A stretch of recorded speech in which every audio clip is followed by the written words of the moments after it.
La pata de mono, de W. W. Jacobs. Mientras afuera la noche era fría y húmeda, en el interior de la pequeña sala de estar de Laurnanville, las ventanas se hallaban bien cerradas, las persianas echadas y el fuego resplandecía vivamente en la chimenea. Sentados a una mesa, el dueño de la casa y su hijo disputaban con aire solemne una partida de ajedrez.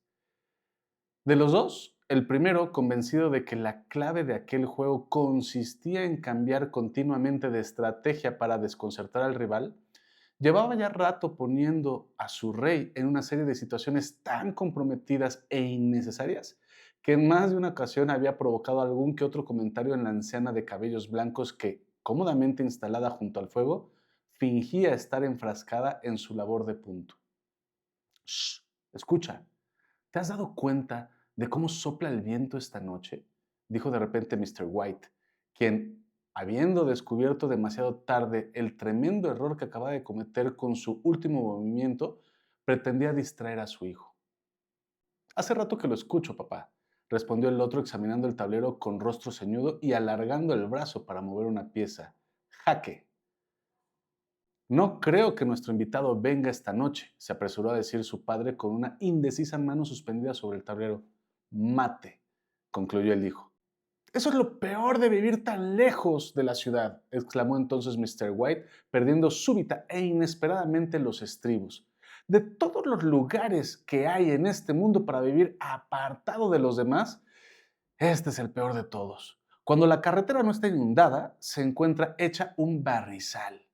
No sé en qué demonios estarán pensando las autoridades para no ponerle remedio de una vez por todas a esta situación.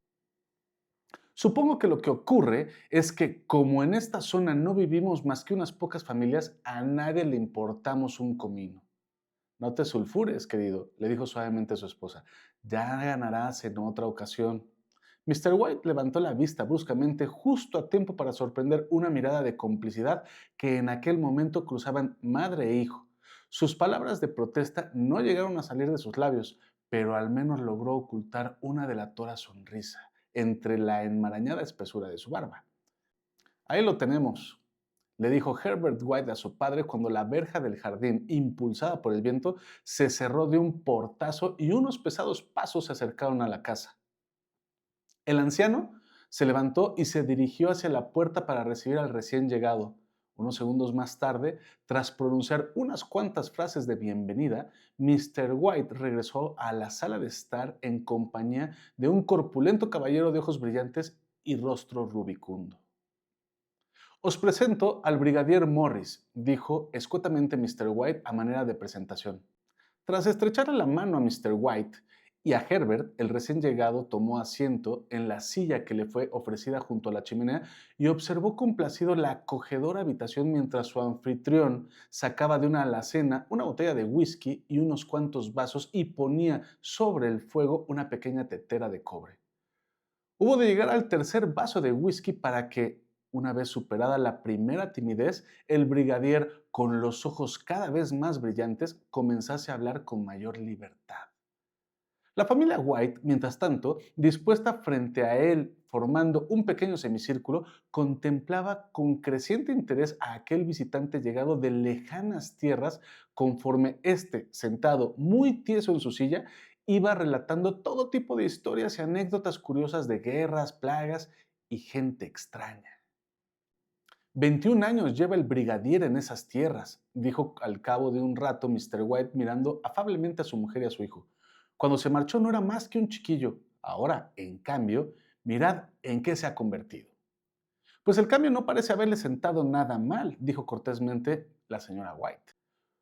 ¿Cuánto me gustaría ir a la India?, musitó el anciano, solo para ver cómo es aquello. Ya me entendéis.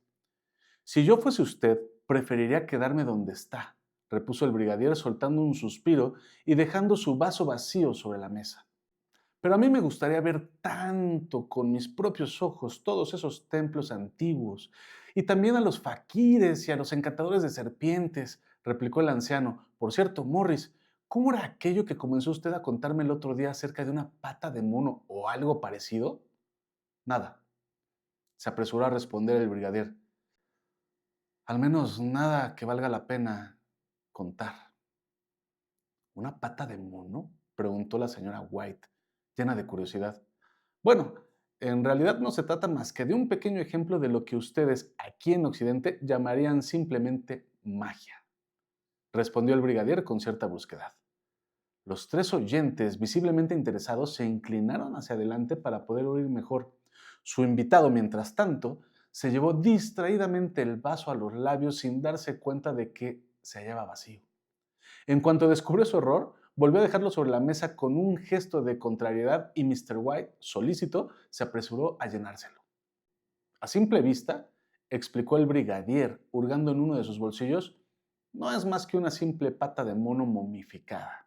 Dicho lo cual, se sacó del bolsillo el objeto en cuestión y lo sostuvo en su palma abierta para que los demás pudieran contemplarlo. Al posar sus ojos sobre él, la señora White se echó hacia atrás con una mueca de disgusto, pero su hijo, en cambio, lo cogió y comenzó a examinarlo con atención. ¿Y qué es lo que tiene de especial?, preguntó Mr. White tras tomar la pata de mono de manos de su hijo. Al observarla durante unos segundos y dejarla a continuación sobre la mesa, volvió a preguntar, ¿qué tiene de extraordinario? Hubo una vez en la India un viejo faquir que le lanzó un conjuro a esa pata, explicó el brigadier. Se trataba de un santo muy respetado en aquellas tierras que pretendía demostrar, por un lado, que el destino determina irremediablemente la vida de las personas y, por otro, que aquellos que intentan luchar contra su destino acaban siempre mal parados. El conjuro en cuestión permite que tres hombres distintos tengan la posibilidad, cada uno de ellos, de pedirle a esa pata hasta tres deseos. Su forma de hablar resultaba tan cautivante y turbadora que a sus tres oyentes se les congeló la sonrisa en el rostro. En ese caso, ¿por qué no pide usted tres deseos?, propuso Herbert White con un tono ligeramente burlón. El militar se volvió hacia él y le dirigió una de esas explícitas miradas que un hombre de mediana edad acostumbra dirigir a todo joven presuntuoso. Porque ya lo he hecho, se limitó a decir, mientras su rostro, de piel curtida, empalidecía de repente. Esa historia parece sacada de las mil y una noches, dijo la señora White levantándose para poner la mesa. Por cierto, ¿por qué no me pedís 4 pares de manos para mí? No me vendrían nada mal a la hora de hacer las tareas de la casa. Dispuesto a continuar la broma de su mujer, Mr. White se apresuró a coger la pata de mono de la mesa y abrió la boca para pedir un deseo. Pero al ver la expresión alarmada que acababa de aflorar en el rostro del brigadier, se echó a reír súbitamente. Si hubiera usted a pedir algún deseo, dijo entonces con brusquedad el militar, cogiendo del brazo a su anfitrión, asegúrese primero de que lo que desea sea algo razonable. Sin darle importancia a la aspereza con la que el brigadier le acababa de hablar y sin pensar en lo que hacía, Mr. White se metió sin más la pata de mono en el bolsillo y tras disponer unas sillas alrededor de la mesa, invitó a su amigo a tomar asiento en una de ellas. Durante la cena apenas se habló de aquel extraño talismán y una vez acabada la misma, los White permanecieron sentados largo rato escuchando embelesados muchas otras de las aventuras de aquel singular personaje que había protagonizado durante su estancia en la India. Si esa historia de la pata de mono tiene tanto de verdad como todas las demás historias que ese hombre nos ha contado esta noche, dijo Herbert una vez que la puerta de la casa se hubo cerrado tras el brigadier, quien se habría marchado con el tiempo justo para tomar el último tren, me da la impresión de que esa reliquia disecada no nos va a ser de mucha utilidad. ¿Le diste algo por ella, querido?, preguntó la señora White mirando atentamente a su marido. Apenas unas pocas monedas, mujer, contestó este ruborizándose ligeramente. Al principio se negaba a cogerlas, pero yo le obligué a aceptarlas. Y a que no sabéis una cosa, mientras se guardaba el dinero, no dejó de repetirme que procurase deshacerme de ella. ¿Deshacerte de ella?, intervino Herbert fingiendo escandalizarse. Pero, ¿cómo se le ocurre decir algo así justo ahora que, gracias a esa pata, vamos a ser ricos, famosos y felices por siempre? Yo, para empezar, deseo convertirme en emperador. De esa manera tú, papá, como padre del emperador, podrás poner a mamá en su sitio de una vez por todas y evitar así que ella siga teniéndote completamente dominado. Envuelto en sus propias carcajadas, Herbert echó a correr alrededor de la mesa seguido de cerca por su madre, quien, escandalizada, blandía en alto un sartén capaz de atemorizar a cualquiera.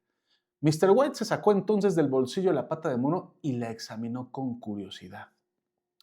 Lo cierto es que si tuviese que pedir un deseo, no sabría qué pedir, dijo lentamente. Creo que ya tengo todo cuanto puedo desear. Podrías pedir dinero, papá. Así podrías liquidar de una vez por todas tus deudas. Y eso no te vendría nada mal, ¿verdad? Dijo Herbert, rodeando a su padre con un brazo. ¿Por qué no pides, no sé, 200 libras? Creo que con eso será más que suficiente. Ligeramente avergonzado de su credulidad, Mr. White sonrió con timidez y levantó en alto la pata de mono mientras su hijo, tras guiñarle un ojo a su madre, se sentaba al piano con expresión solemne y comenzaba a tocar unos majestuosos acordes. Deseo 200 libras, dijo en voz alta el anciano. Una soberbia melodía de piano envolvió aquellas palabras. Sin embargo, justo en aquel momento, Mr. White profirió un estremecedor alarido que hizo que su esposa y su hijo precipitasen a su lado. ¡Se ha movido!, exclamó asustado el anciano, mirando con repugnancia la pata de mono, la cual, tras caer de su mano, yacía ahora sobre el suelo. Os aseguro que se ha movido. Mientras pedía el deseo, se retorció en mi mano como si estuviese viva. Os juro que lo vi y que lo que vi es la verdad. Lo que sí es cierto es que yo no veo el dinero en ninguna parte, repuso su hijo, recogiendo del suelo el talismán y dejándolo sobre la mesa. Y os apuesto cualquier cosa a que nunca lo veré. Debe de haber sido tu imaginación, querido, dijo la señora White mirando a su esposo con preocupación. El anciano, todavía sobresaltado, sacudió la cabeza. Bueno, no pensemos más en ello. No quiero que empecéis a creer que me estoy haciendo viejo, dijo. Seguro que ha sido una falsa impresión. Aunque, por muy falsa que haya sido, eso no quita que me haya llevado un susto de muerte.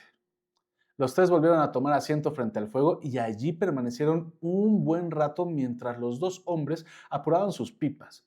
Fuera, mientras tanto, el viento, que en aquellos momentos soplaba con mayor fuerza que nunca, comenzó a azotar en algún lugar de la casa una puerta mal cerrada, cuyos súbitos golpes hicieron que Mr. White diese un respingo. Un silencio tan opresivo como inquietante se apoderó entonces de los tres habitantes de la casa hasta que finalmente los dos ancianos decidieron retirarse a descansar. Espero que cuando lleguéis a vuestro cuarto os encontréis sobre la cama una gran bolsa llena de dinero, dijo Herbert riendo y agitando una mano en señal de buenas noches. Y tened mucho cuidado, añadió en tono burlón. ¿Quién sabe si mientras estáis ocupados llenándonos los bolsillos, un horrible monstruo os acecha desde lo alto del armario? Una vez a solas en la sala de estar, el muchacho permaneció sentado en medio de la oscuridad con la mirada fija en las últimas llamas que danzaban todavía en la chimenea. Mientras sus ojos se hallaban allí clavados, tuvo la impresión de estar viendo en el fuego extrañas formas semejantes a horribles rostros simiescos que parecían salidos de una espantosa pesadilla. En determinado momento, la impresión llegó a ser tan real que, riendo nerviosamente, buscó a tientas sobre la mesa un poco de agua para poder arrojar sobre las llamas. Pero, al hacerlo, tocó sin querer la pata de mono y, con un escalofrío, retrocedió bruscamente. Luego, sin dejar de limpiarse la mano una y otra vez en los faldones de su batín, se puso en pie y comenzó a subir lentamente la escalera que conducía hacia su habitación. A la mañana siguiente, mientras desayunaba en la sala de estar, Herbert no pudo evitar echarse a reír de los temores que le habían acosado la noche anterior. En la estancia, inundada ahora por la hermosa claridad del sol invernal, se respiraba un aire fresco y saludable que unas horas antes había brillado por su ausencia. En cuanto a la pata de mono, esta, momentáneamente olvidada, se encontraba tirada de cualquier manera sobre el aparador. A la rotunda luz del día, Su aspecto sucio y arrugado no impulsaba precisamente a creer en las propiedades mágicas que se le atribuían. No sé por qué será, pero a mí me da la impresión de que todos los soldados son iguales. A todos les gusta creer en paparruchas, dijo la señora White, y pensar que anoche estuvimos a punto de tragarnos semejante sarta de tonterías. ¿Cómo puede uno llegar a creer que los deseos se conceden así como así? Y aunque así fuese, ¿qué daño podrían hacernos 200 libras? ¿Quién sabe? A lo mejor si cayesen del cielo y nos diesen de lleno en la cabeza, dijo Herbert echándose a reír. Morris me dijo que cuando un deseo resulta concedido, todo ocurre de la forma más natural, intervino Mr. White, de tal manera que uno no puede evitar pensar que se trata de una simple coincidencia. Bueno, si así fuese, prométeme una cosa, papá. No tocarás las 200 libras hasta que yo vuelva del trabajo, dijo Herbert poniéndose en pie. Mucho me temo que de no hacerlo así te convertirías en un avaro y no querrías separarte nunca del dinero, y mamá y yo nos veríamos obligados a quitártelo por la fuerza. La señora White se echó a reír hasta que se le saltaron las lágrimas. Luego, poniéndose también en pie, acompañó a Herbert a la puerta, se despidió de él y permaneció unos segundos en el umbral contemplando cómo su hijo se alejaba por el camino. Seguidamente, riéndose todavía de la credulidad de su marido, regresó a la mesa. No obstante, a pesar de todas sus risas y burlas, no pudo evitar salir corriendo hacia la puerta cuando el cartero llamó aquella mañana, ni hacer un despectivo comentario sobre lo que ella llamó esos dichosos soldados aficionados a la bebida, cuando vio que el correo de aquel día consistía en una factura del sastre en vez de un cheque por valor de 200 libras. Estoy deseando oír lo que dirá Herbert cuando vuelva a casa y vea esa factura, dijo mientras ella y su marido se sentaban a comer. Solo de imaginármelo ya me estoy riendo. Y yo, combinó Mr. White sirviéndose un buen vaso de cerveza. Aunque de todas formas, digáis lo que digáis, anoche esa cosa se movió en mi mano. Te juro que lo hizo. Simplemente te daría esa impresión, querido, dijo su esposa con tacto. Si yo digo que se movió, es que se movió, repuso el otro. No estoy hablando de impresiones, sino de hechos. Yo acababa de pedir aquel deseo cuando de repente... Pero bueno, ¿qué es lo que pasa? La señora White no respondió. Se hallaba demasiado ocupada siguiendo con la mirada los misteriosos movimientos de un hombre que, de pie frente a la entrada del jardín, no dejaba de mirar con aspecto indeciso hacia la casa como si estuviese pensando si debía o no llamar a la puerta. Sin poder evitarlo, asoció mentalmente a aquel extraño con las 200 libras y reparó entonces en que el sujeto en cuestión no solo iba muy bien vestido, sino que además llevaba puesto un magnífico y reluciente sombrero que debía de haberle costado una fortuna. Mientras deambulaba frente a la casa, aquel personaje se paró hasta 3 veces ante la verja, como dispuesto a entrar, pero otras tantas veces se echó para atrás y continuó pensando. Finalmente, al cuarto intento, asió con fuerza la puerta del jardín, la abrió resueltamente de un empujón y echó a andar con paso firme y decidido por el sendero que conducía a la puerta de la casa. Entonces, la señora White, poniéndose en pie al ver cómo el hombre se acercaba, se quitó apresuradamente el delantal, lo escondió bajo el cojín de una silla y acudió a recibir al extraño. Tras abrir la puerta de un tirón, la señora White hizo pasar al recién llegado hasta la sala de estar. Este, visiblemente incómodo, la miró de soslayo y escuchó con expresión preocupada mientras la anciana le pedía disculpas por el desorden que reinaba en la casa y por las ropas tan sucias que llevaba puesta su marido, pues, según explicó, eran las que el señor White solía ponerse cuando se disponía a trabajar en el jardín. A continuación guardó silencio y, con toda la paciencia de la que una mujer es capaz, esperó a aquel hombre para que se explicase y explicara el motivo que le había llevado hasta allí. Yo, verán ustedes, me han pedido que viniera a verles, dijo por fin tras un extraño silencio, bajando la vista y dejándola clavada en algún lugar del suelo. Vengo de parte de la firma Mao Meggins. La anciana dio un respingo. ¿Hay algún problema? Preguntó sin aliento. ¿Ha ocurrido algo con Herbert? Conteste, por lo que más quiera. ¿Le ha ocurrido algo a mi hijo? Su marido intervino. Tranquilízate, querida, no te alteres, se apresuró a decir con voz suave. Siéntate aquí y no saques conclusiones precipitadas. Y ahora, caballero, añadió, moviéndose hacia el recién llegado con una mirada cargada de ansiedad. Díganos lo que ha venido a decirnos. Estoy seguro de que no se trata de malas noticias, ¿verdad? Lo siento mucho, caballero, pero, comenzó a decir el hombre. ¿Le ha pasado algo a mi hijo? Preguntó la anciana sin poder contenerse más tiempo. El visitante asintió con la cabeza. Así es, señora. Su hijo se encuentra gravemente herido, dijo en voz baja. Pero al menos ya no sufre. Gracias a Dios, exclamó la anciana retorciéndose las manos con fuerza. Gracias a Dios, gracias a...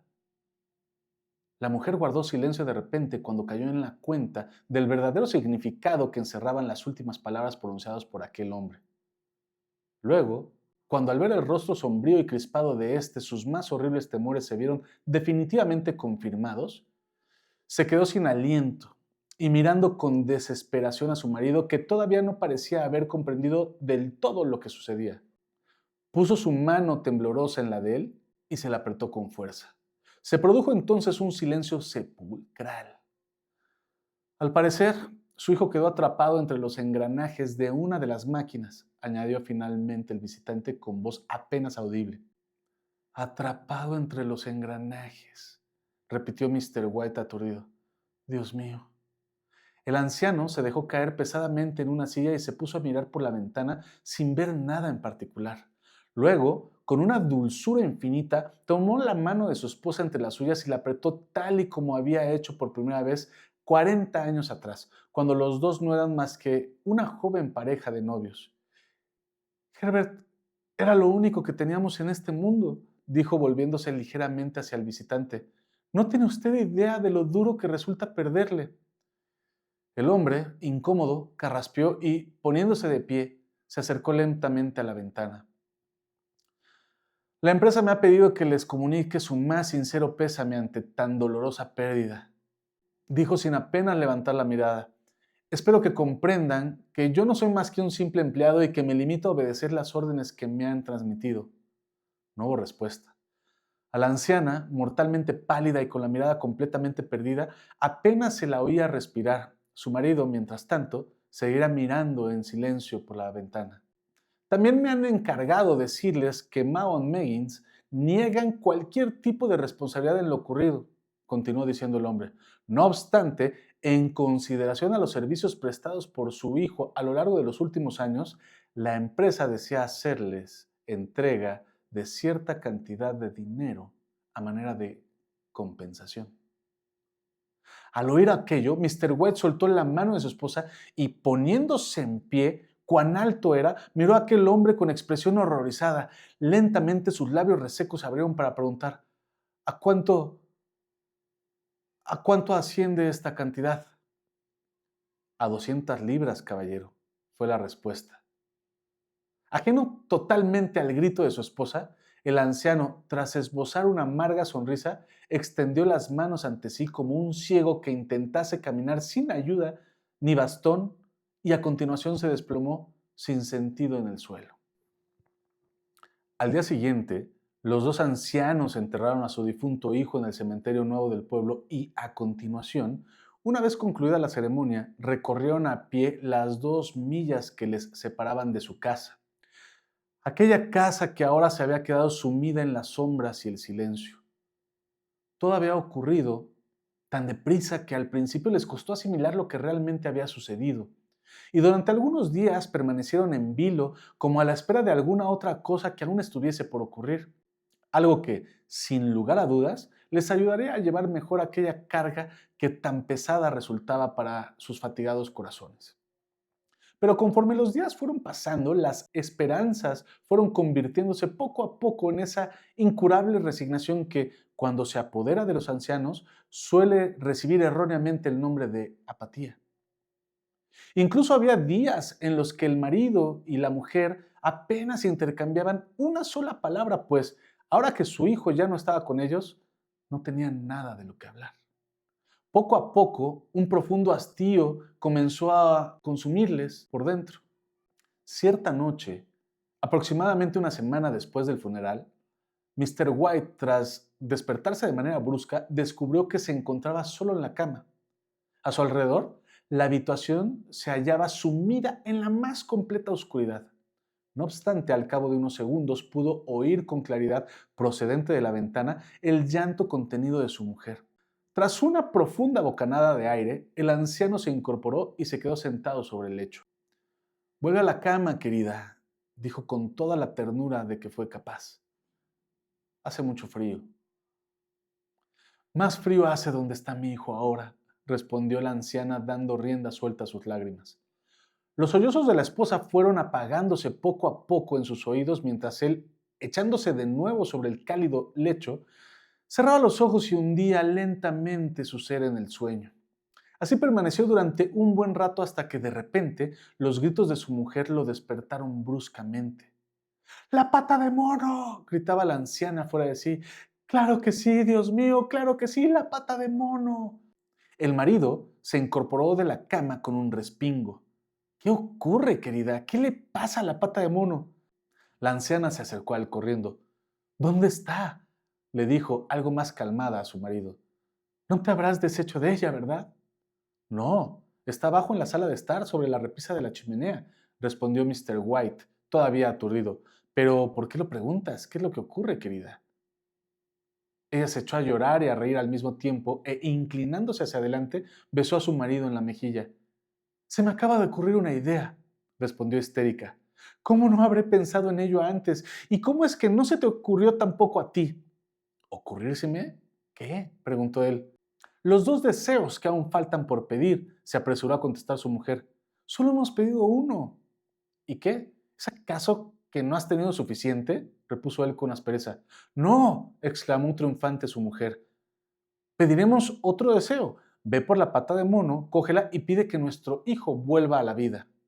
Como impulsado por un resorte, el anciano se sentó en la cama y, tras arrojar a un lado las mantas, se llevó las manos a la cabeza. «Dios mío, ¿pero qué estás diciendo? ¿Es que te has vuelto loca?», exclamó horrorizado. «Ve ahora mismo por esa pata», dijo la anciana casi sin aliento. «Ve por ella, cógela y pide ese deseo. Oh, Dios mío, mi niño, mi pequeño». El anciano cogió una cerilla, la prendió y encendió con ella una vela. «Vuelve a la cama», dijo con voz insegura. «No sabes lo que estás diciendo.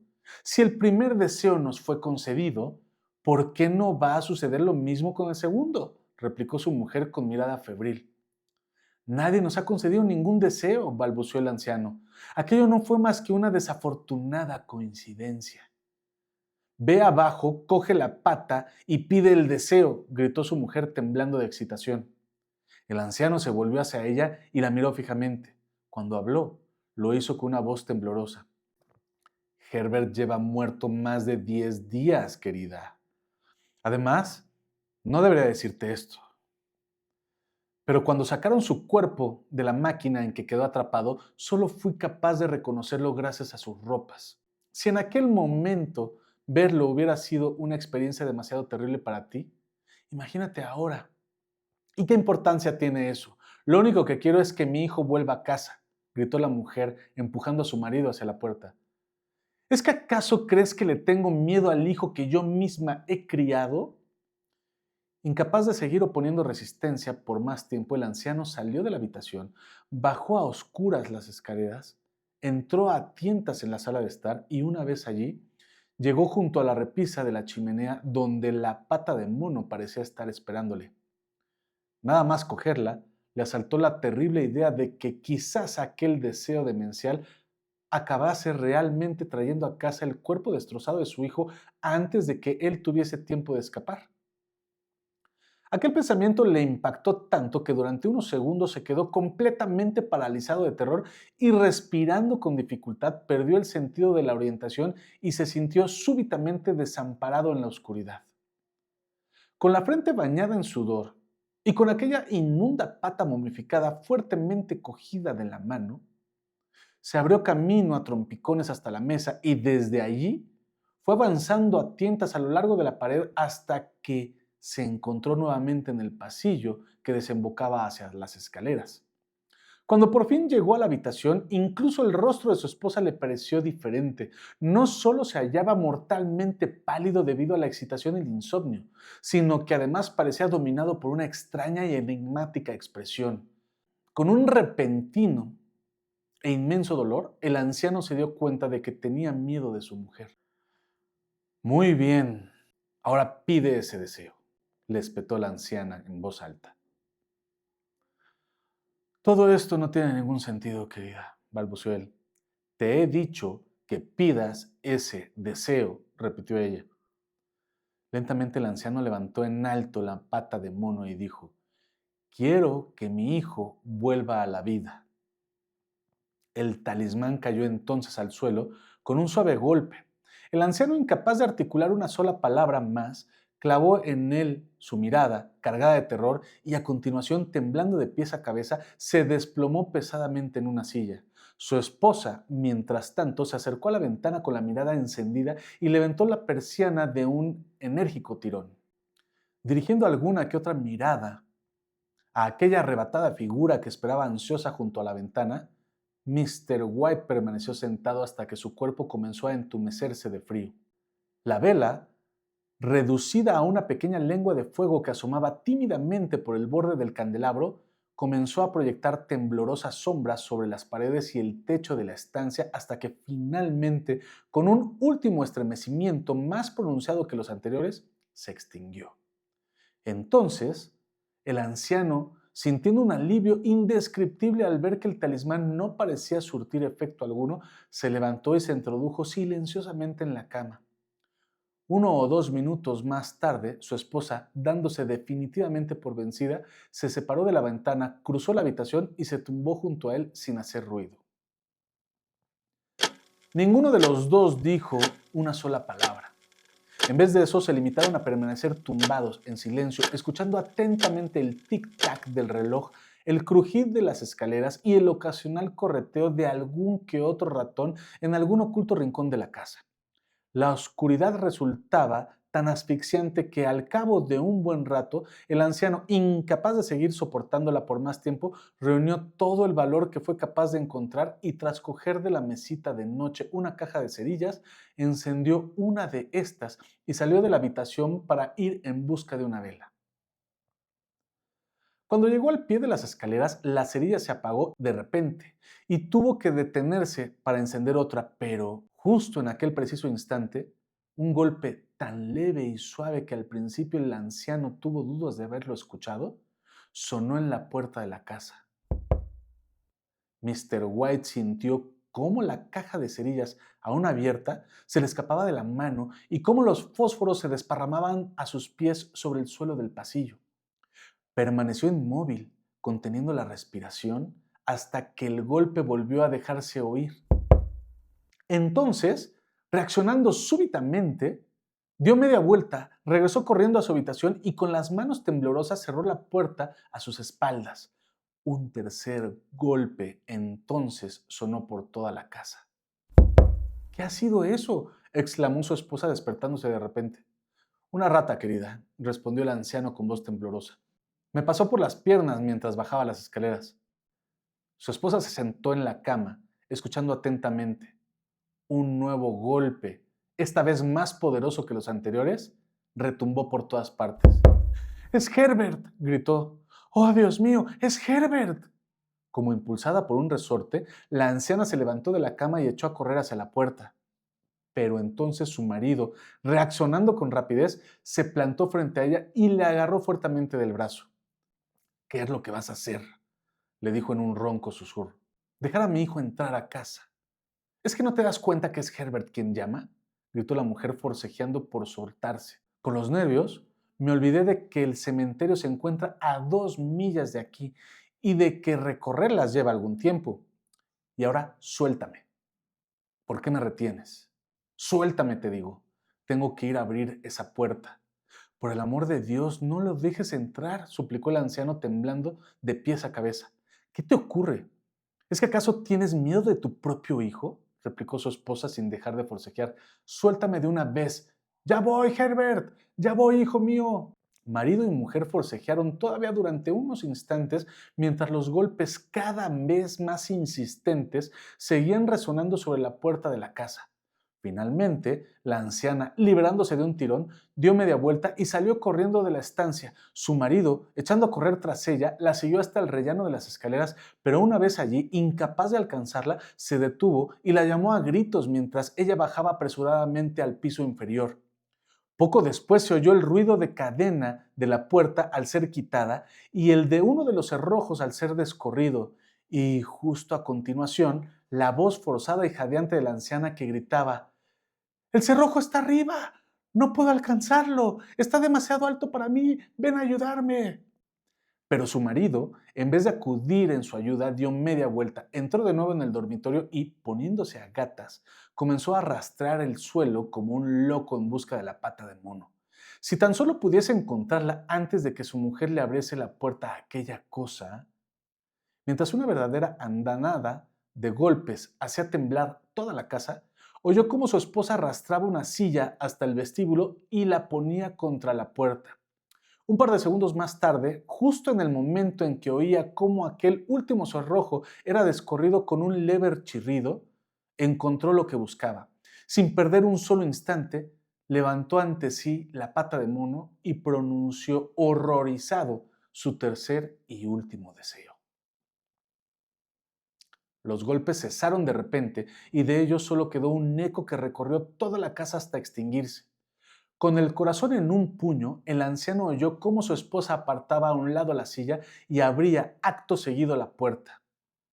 Una fría ráfaga de viento atravesó el umbral y se deslizó velozmente escaleras arriba.